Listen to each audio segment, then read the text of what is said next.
court after an admitted killer is caught on camera smiling during his sentencing. A judge, fed up with that casual attitude, stopped the proceedings in a surprising move. What? How you gonna tell me I can't go to my house? I just did. Well, I bet I do. Well, then you're in contempt, young lady, and you've got 30 days. So you're not going. You're not what? Whoa. Get back! Get back! Get back! That's another 30 days. That's 60 days. Count 1, homicide, open murder, statutory short form. Count 2, criminal conduct, first degree, weapon use. He appears to nod off. DNA to be taken upon arrest. A consecutive sentence may be imposed under statute if the assault is confinement. Count 6, unlawful imprisonment. Moments later, another audible yawn distracts from the hearing. It's my right to speak what I need to speak on. But like I said, the higher courts, they'll deal with it when time comes necessary. Murderers, serial killers, child abusers, criminals of the highest degree. The walls of the courtroom have seen the worst of humanity.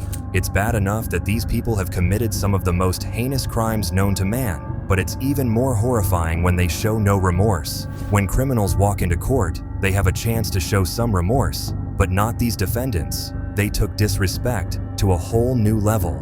Here are 5 of the most outrageously disrespectful defendants in courtroom history. Get ready, because these cases are beyond disturbing. Now I'm talking about you and the prosecutor over here, sir. You denied all my motions. Every motion I filed, you didn't deny it. I'm pretty sure I denied the vast every motion I filed. filed. Are you some type of First up, the case of a young man who killed his 17-year-old friend. But that's not all. When he faced the court, he smiled. In court after an admitted killer is caught on camera smiling during his sentencing. A judge, fed up with that casual attitude, stopped the proceedings in a surprising move. 7 Action News reporter Shelley Childers live in the newsroom right now with what happened next. Shelley? Well, Stephen, it's a case of a murdered Ann Arbor teen, and it was quite a shakeup in court today. The judge asked the prosecutor to throw out the sentence agreement and take this case to trial. There was a long recess as everything was put on pause because of this 17-year-old's behavior. On a grim October day in 2016, a maintenance worker made a horrifying discovery on a quiet path near Adrian Drive in Ann Arbor. The body of 17-year-old Jordan Klee, a high school senior from Pioneer High School. Living alone at the Pine Lake Village Cooperative, Jordan's life ended in an instant from a single gunshot wound in the back of his head. He was left on the floor, pooling around his body. It didn't take long before investigators pieced together the truth. The murder was part of a brutal robbery scheme involving not 1, but 3 young men. Danta Wright, then 17, quickly admitted to his role in Jordan's murder when the police caught on to him. He was facing charges of open murder, armed robbery, conspiracy, and felony firearm. Then, when things seemed like they couldn't get any worse, they did. Ultimately, Jordan's family decided not to take this case to trial and to move forward with today's sentencing. The defense attorney apologizing on behalf of the 17-year-old. His smiling was in no way meant as disrespectful either to the family, to the victim, or to this court.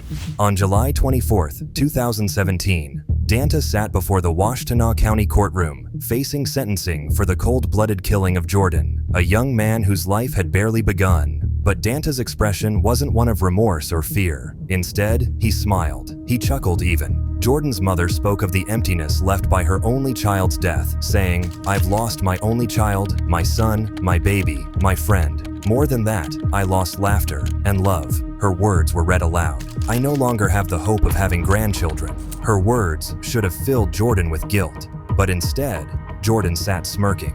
Finally, when it was his turn to address the court, Jordan leaned into the mic, saying, "I just want to tell y'all, I'll be home soon. I love my family." His attitude felt like a slap in the face to Klee's family. Danta Wright sat in court smiling and nearly laughing as a mother shed tears for her son, shot and killed by Wright. I've lost laughter and love. I no longer have the hope of having grandchildren. I've lost the enjoyment of holidays and birthdays and of everyday life. Wright addressed the court showing no remorse. I just want to tell y'all, I'll be home soon. R.I.P. Keon, I love my family. Judge David Swartz could no longer hold back, saying, "Watching you sit there, smile, laugh, shake your head like this was no big deal," he said. "I'm very tempted to just say, I'm not going to accept this sentencing agreement and we'll go to trial. If you're convicted of felony murder, you'll go to prison for the rest of your life. That means you'll die there. That's what I'm tempted to do." That's all you got to say. The judge, clearly fed up with the defendant's attitude, stopped the proceedings and asked prosecution to consider taking this case to trial, where Wright would face a stiffer punishment if found guilty by a jury. But watching you sit there, smile, laugh, and shake your head like this was no big deal, I'm very tempted to just say, I'm not going to accept this sentence agreement. We'll go to trial, and if you're convicted of felony murder, you'll go to prison for the rest of your life. That means you'll die there. Jordan's family desperately asked for the deal to stand. After a tense recess, Jordan's lawyer tried to explain away his client's unsettling behavior, claiming that Wright's smile was an expression of fear. But the damage was done. The courtroom had seen his true face. In the end, Wright was sentenced to 23 to 50 years in prison. With that, the curtain fell on one of the most haunting trials Washtenaw County had ever seen. First time the teen has shocked the courtroom. Back in June during a pretrial hearing, he admitted he shot and killed 18-year-old Jordan Klee.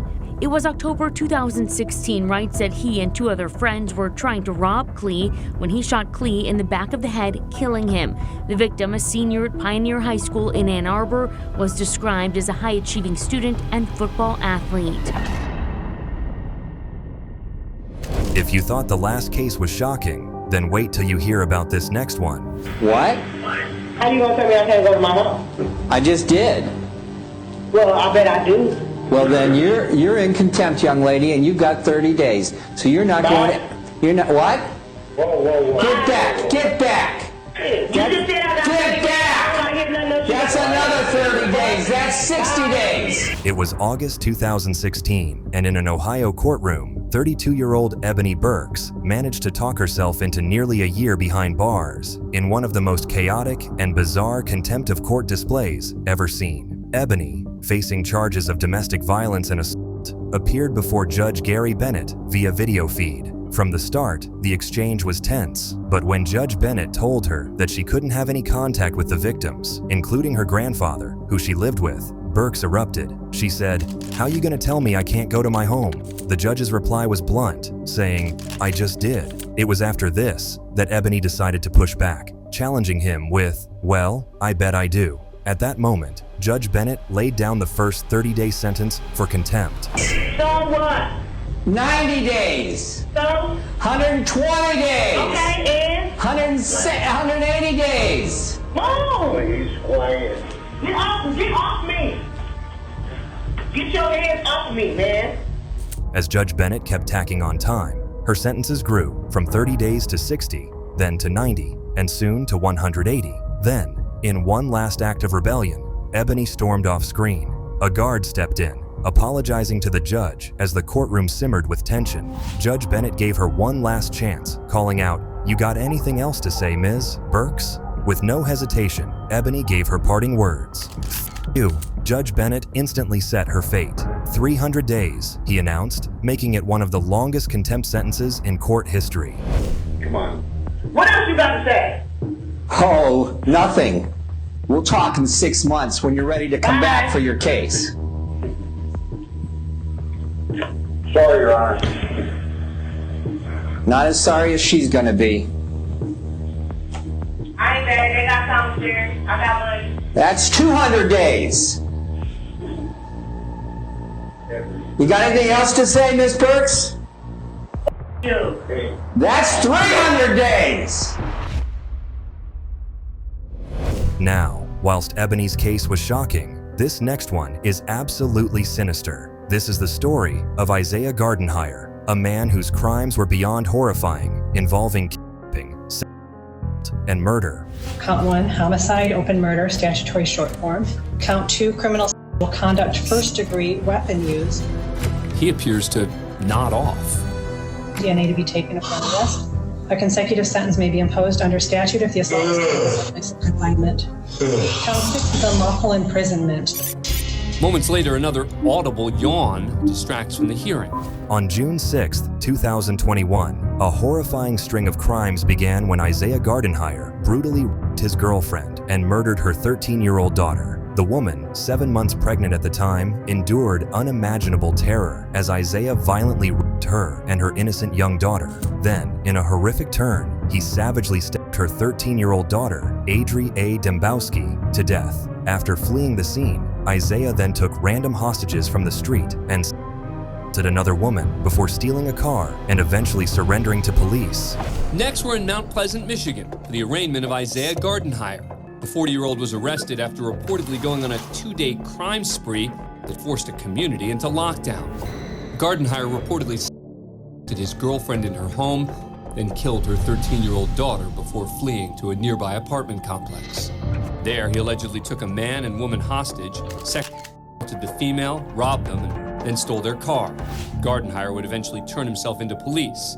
But that's not all. If you thought things couldn't get more horrifying, it would later come out that a month before the brutal murder of 13-year-old Andri, 2 more terrifying murders were committed by Isaiah. On May 1st, the bodies of Harley Owens, 39, and his girlfriend, Kelsey Kuhn Lennon, were found dead inside their home. They had been brutally murdered, and there were bodies left to decompose for 3 days. This all came to light after Isaiah had already been serving time for the murder of little Adri. Yet, his motive for the double murder was never unearthed, and, to this day, remains in the dark. Yeah, like you said, David, this case unfolded back in June. Isaiah Gardenhire went on a 45-hour crime spree, assaulting his girlfriend, then stalking and killing her 13-year-old daughter.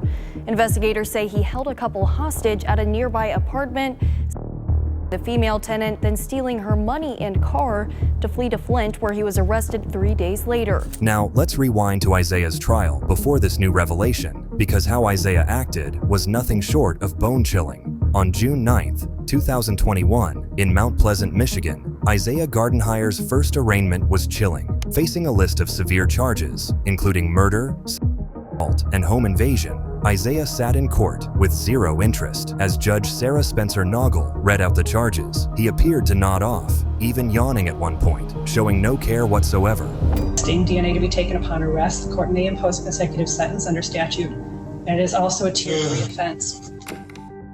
But the judge stays on track and asks prosecuting attorney David Barbary to weigh in on Gardenhire's bond conditions. Looking at Mr. Gardenhire's criminal history is pretty significant. His criminal history consists of violent offenses, weapons offenses, failures to appear in court. When the prosecutor began outlining Isaiah's violent past, he interrupted, claiming his girlfriend should be charged with her daughter's murder instead. Unfazed, the judge warned him to stay quiet, but as she set his bond at $3 million, Isaiah hit a new low. He raised both middle fingers to the judge, prompting her to cut his video feed and bring the chaotic hearing to a close. In this case, due to the fact that Mr. Gardenhire is both charged with murder and the fact that he was on bond at the time that the allegations occurred. Charge her with murder because she's the one who did it. With the prosecutor mid-sentence, Gardenhire interrupts, claiming that his girlfriend should be charged with the murder of her daughter, not him. This time, the defendant flips the judge the bird, first with one hand, then follows it up with a hearing-ending two-hander. All right, go ahead and turn his video off, please. In the end, Isaiah was sentenced to 50 to 125 years in prison. Before handing down the sentence, the judge said, "This is absolutely horrific, and I have few words that could ever express how horrific this is." To this day, Isaiah's crimes and arraignment remain among the most haunting and chilling cases ever to unfold in a courtroom. Isaiah Gardenhire is being held on $3 million bond for 12 criminal charges, including home invasion, first-degree criminal sexual misconduct, and murder. Fourth in line, we have the sickening case of Kamaya Gaetz, the woman who stabbed her boyfriend to death. And you end up probably in some kind of domestic, ultimately hit him in the head so hard with a pan that you actually cave in the front of his skull, and then you stabbed him no less than 12 times. You know what? I was the only one in the courtroom that knew what kind of knife that was.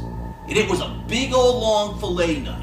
In 2013, Kamaya Gaetz, then 31, faced charges for the brutal murder of her boyfriend, Marcel Hill, 38, in Jackson, Michigan. Marcel was a gentle soul, described by friends and family as friendly and childlike, worked at a fast food job, and struggled with severe mental, cognitive, and physical disabilities. In contrast, Kamaya was known for her violent past, her aggressive nature, and history of drugs. Their relationship was toxic and volatile from the start. Kamaya had assaulted Marcel multiple times, stabbing him, puncturing his lung, and even striking him in the head with a hammer. But Marcel, whether out of love or fear, never reported her to the authorities. Despite the constant abuse, Marcel always refused to press charges. On May 18, 2013, her violence turned into murder. Neighbors reported hearing violent screams and crashing sounds, prompting police to respond. They arrived to find Marcel's home in a mess. Broken furniture, scattered objects, and Kamaya herself, smeared in Marcel's blood. Marcel had been savagely beaten and 12 times, with a horrifying gash that split open his torso. Thankfully, Kamaya was arrested at the scene. The story doesn't stop there, though. 31-year-old Kamaya Gaetz, the woman convicted of killing her boyfriend Marcel Hill in March. Gaetz claimed it was self-defense and showed no remorse today. At trial, the way I was portrayed, mostly everything was lies. There was a little bit of truth, but mostly I was convicted off of lies. In court, Kamaya displayed a level of disrespect that shocked everyone to the core, as the victim's family members read impact statements describing the agony of hearing about Marcel's brutal murder and the pain of losing him. Kamaya remained unfazed. She rolled her eyes, laughed, and even scoffed at their words. When Marcel's aunt spoke of the deep wound Kamaya had inflicted on their family, Kamaya's only response was a smirk. Her arrogance reached a peak when the judge talked to her directly. He warned her to contain her behavior, even threatening to have her mouth duct taped if she couldn't control herself. Unbothered, Kamaya continued to mouth off, seeming amused by the outrage she was causing. A first-degree murder conviction by law meant Gaetz, who stabbed Hill 11 times, would get life behind bars. Still, while family members spoke, she would only roll her eyes and laugh. But Jackson County Circuit Court Judge John McBain would have none of it. The judge, clearly struggling to maintain his composure, called her actions one of the most vicious murders he'd seen, adding that she him like a fish. At the end of the trial, the jury swiftly found Kamaya guilty of first-degree murder. She was sentenced to life in prison without the possibility of parole. The judge's parting words were, "I hope you die in prison." And I'll tell you, you butted him like a fish in that apartment too. You were relentless. You stabbed, you stabbed, you stabbed, you stabbed, you stabbed until he was dead. You didn't think he was an intruder. You know, maybe one wound, okay, maybe that's 7 defense. But you put in 11 more to make sure he was good and dead. So I agree with the family. I hope you die in prison as well. You know, and if this was a death penalty state, you'd be getting the chair. You have 42 days to appeal my sentence and think I've legally erred anyway. Now, to our final case, which tops the stories we've already covered. Get ready for this one, because it's dark. Do you think this is the best time? Even though you show favoritism to the Commonwealth, you denied every motion I've ever filed in this courtroom, I'm still gonna, it's my right to file a pro se motion, and it's my right to speak what I need to speak on.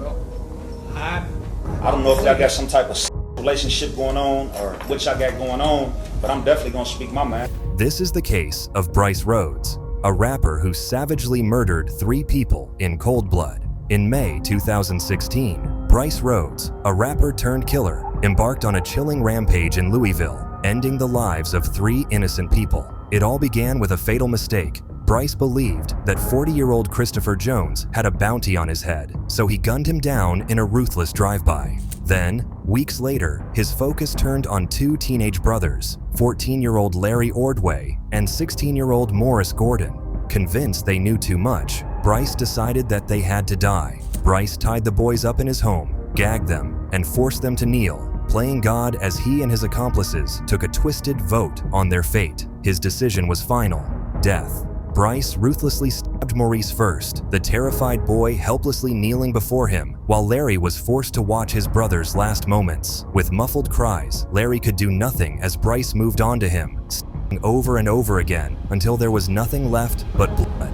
We start tonight with late-breaking news. Within the last hour, a jury returned multiple guilty verdicts at the Bryce Rhodes murder trial. Rhodes was on trial for fatally shooting Christopher Jones in 2016 and then murdering brothers Larry Ordway and Maurice Gordon, who were 14 and 16 at the time, for witnessing the Jones killing. By the time Bryce started his trial, his arrogance had only grown. At the first court hearing, he came in restrained, outfitted with a spit mask to keep him in check. From the start, he disrupted proceedings, sneering, rolling his eyes, and interrupting the judge. In every appearance, the courtroom was forced to endure his mocking laughter, his outbursts, his defiance. When the judge outlined new charges, including fourth-degree assault, minor injury, and terroristic threatening, Bryce barely listened. When asked if he wanted the charges read aloud, he dismissed the judge coldly. "No, I'm not guilty." Mr. Rhodes, you're smiling. I don't know why you're smiling. Because I can't. Well, Because I can't. It's not a crime to smile. it's not a crime to Continue smile, what you were saying. but it doesn't help you, all right, to irritate people. All right. And you have a lot at stake in this case. It's not a crime to smile, is it? I didn't say you were committing. Okay then. I'm saying you're Continue not what you were helping saying. yourself. Continue what you were saying.